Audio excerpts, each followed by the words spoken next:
Doctor ಸಿದ್ಲಿಂಗಯ್ಯನವರ ನನ್ನ ಜನಗಳು ಮತ್ತು ಇತರ ಕವಿತೆಗಳು ಕವನ ಸಂಕಲನದಿಂದ 47ರ ಸ್ವಾತಂತ್ರ್ಯ.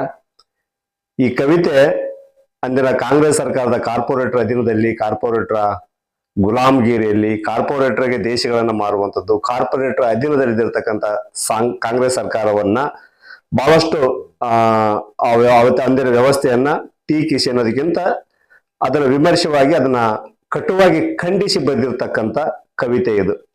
ಪ್ರಸ್ತುತ ಈಗೂ ಕೂಡ ಈ ಕವಿತೆ ಪ್ರಸ್ತುತ ಅನ್ಸುತ್ತೆ. ಇವತ್ತಿನ ಬಿಜೆಪಿ ಸರ್ಕಾರದ ಅದಾನಿ ಅಂಬಾನಿಗೆ ತಮ್ಮನ್ನು ತಾವು ಮಾರಾಟ ಮಾಡ್ಕೊಂಡಿರೋದು, ಅವ್ರಿಗೆಲ್ಲ ದೇಶದ ಸಂಪತ್ತನ್ನ ಕೊಡ್ತಾ ಇರೋದು, ಸರ್ಕಾರಿ ಸಂಸ್ಥೆಗಳನ್ನ ಮಾರಾಟ ಮಾಡ್ತಿರೋದು ನೋಡಿದ್ರೆ ಬಹುಶಃ ಇವತ್ತು ದೇಶದ ಇಡೀ ದೇಶ ಜೋಬಿಗೆ ಈ ದೇಶದ ಸಂಪತ್ತನ್ನ ಅದಾನಿ ಅಂಬಾನಿ ಜೋಬಿಗೆ ತುಂಬ್ತಾ ಇರೋದು ನೋಡಿದ್ರೆ ಈ ಕವಿತೆ ಇವತ್ತಿಗೂ ಪ್ರಸ್ತುತ ಅನ್ನೋದಕ್ಕೆ ಒಂದು ಸಾಕ್ಷಿ. ಈ ಕವಿತೆ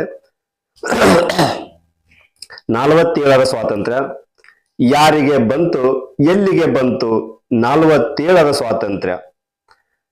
ಅದಾನಿ ಅಂಬಾನಿ ಜೋಬಿಗೆ ಬಂತು, ಕೋಟ್ಯಾಧೀಶನ ಕೋಣೆಗೆ ಬಂತು 47ರ ಸ್ವಾತಂತ್ರ್ಯ. ಬಡವರ ಮನೆಗೆ ಬರಲಿಲ್ಲ, ಬೆಳಕಿನ ಕಿರಣ ತರಲಿಲ್ಲ, ಗೋಳಿನ ಕಡಲನ್ನು ಬತ್ತಿಸಲಿಲ್ಲ, ಸಮತಿಯ ಹೂವನ್ನು ಅರಳಿಸಲೇ ಇಲ್ಲ 47ರ ಸ್ವಾತಂತ್ರ್ಯ.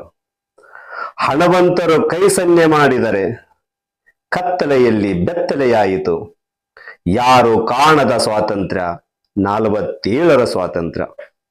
ಸಾವಿರಾರು ಜನ ಗೋರಿಯಾದರು, ಲಕ್ಷ ಲಕ್ಷ ಜನ ಗಲ್ಲಿಗೇರಿದರು, ರೈತ ಕಾರ್ಮಿಕರು ರಕ್ತವ ಕೊಟ್ಟರು, ಯಾರಿಗೆ ಬಂತು 47ರ ಸ್ವಾತಂತ್ರ್ಯ? ಎಲ್ಲಿಗೆ ಬಂತು 47ರ ಸ್ವಾತಂತ್ರ್ಯ?